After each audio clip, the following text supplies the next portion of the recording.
So once we've defined our target audience, then we can start to think like our customers. So let's talk a little bit about how our customers think. Our target audience, we've really identified them in terms of kind of who they are, age demographics, all of that type of stuff, where we would typically find them. And then to attract them now, it's how can we think like them? Most marketing, unfortunately, is how do I think, and therefore how do I put my message out? And yet what we've discovered, if you know who the target is and you can think like them, then you make the message that they would be attracted to. And that really makes a difference. So we know where you live now. I mean, we know the general demographic of who you are and your income. And now you could buy a list if you were marketing to someone. You could buy a list of all that demographic. But now, how do we create a message to only speak to the people that think in that certain way? And that's what thinking like a customer is, having to delve into their lives a little bit. And I think we've probably been pretty surprised in terms of the answers we've gotten because we've asked those questions.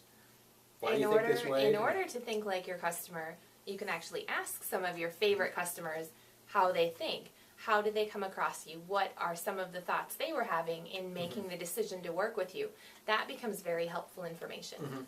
Yeah, and that's the stuff that they're there. And more than likely, if they're your favorite customer, they're willing to talk to you. They're willing to share everything. They want you to succeed because they're your rah-rah team. If they're that good of a customer, they want to make sure that you can do the best that you can do, and therefore they're going to help. So in thinking like our customers, we determined that we needed to put information together that our customers would like, things that they'd like to watch. We found that they really like video. They like Al talking on the job sites. They like him talking about philosophy. They like him doing backflips off of grottos. They like seeing some of the behind the scenes as well as the polished in front of the scenes pictures. And they also like to hear other customers talking about the experience they had with us.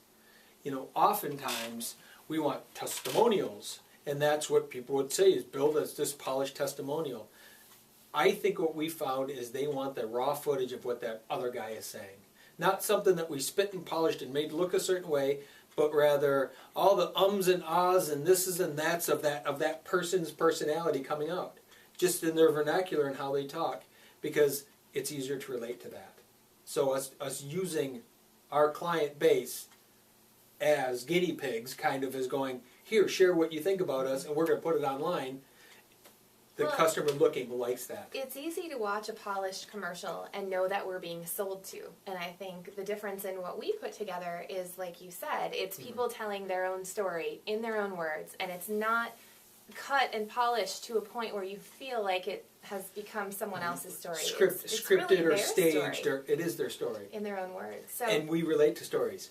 Some of the other ways that we've been able to think like our customer and then position ourselves to give them what they're looking for is the way that we showcase our projects. Sometimes we show behind the scenes from start to finish, from the day that we dig to putting things together. And some builders may not be comfortable doing that. We found that our customers maybe are curious in how things are put together, and we're absolutely willing to share that information. Well, I think a lot of that too, and where maybe a lot of guys don't want to do this necessarily, is it requires a little extra effort to take more photographs, to do more video, to have more of that archive of information. But we love having that. Now, dealing with it isn't always so easy because you got massive amounts of stuff, but being that it's digital now, it's not like having card files of pictures anymore. It's now on a digital format. It takes a little bit of doing work, but the reward is certainly there because people do love that. Just something recently we put out was the making of a model. We have a project that had some elevation issues, and we did a model, and we did a speed up time thing of a model. People love that because they can kind of see in our heads, it's being done by us, by people that they recognize already, doing this thing to help create what's going to be in their yard. Again, it's behind the scenes how-to. And of course, reality television has proven to us that people love that. How are things made and how do you put things together and how does stuff happen anyway? Thinking like our customers, one of the things I've noticed is the more things that we do that are new and different. I know that's something that our customers continually expect. They don't know what to expect. They just know that they like new things. One of the things that Al had started doing was creating these models. He's done some for a commercial project that we did at a zoo. He's also done some for homeowners. And one of the things that I've noticed our customers start thinking like is when they see the model, the video of the model online, they start to wonder in their minds, well, is my project going to be special enough to warrant a model? So as we're marketing, we're also conditioning our clients to kind of look for those cues. And I know when our clients are presented with that model and they've seen it online, they just are wowed and amazed that their project actually warranted this, and it's very exciting for them. We have had a lot of people, and that's part of our learning to think like them, that would say things while we're in the project. Am I going to make it in the book? You know, they all wanted to know, are they going to be enough? Is it good enough? Is it whatever? Is it big enough? Is it cool enough that it's going to make our book? And that, again, goes to the psychology of understanding people a little bit, that, you know, we only want to do, we want every project to be in the book. I don't think that we would set out to go, well, we'll do this one, but you know, we don't care if it makes the book or not. No, our intention that everyone makes the book. And no, granted, they don't all make the book, but we set out with the intent that everyone's going to make the book. We want it. And if they make the book, it's that customer became a larger part of our story. So instead of us being transactional with our clients, one of the things that sets us apart when we became really clear on what we do is we don't want transactions. We want our stories to intertwine. We want this experience of building a pool in your backyard to be something that you went through with us together. And after the project is done, we're still a continued part of the story. We don't have any intention of building pools and never servicing the pool again or never walking back into that yard. We really, once we start that relationship of building the pool, become intertwined in the stories moving forward.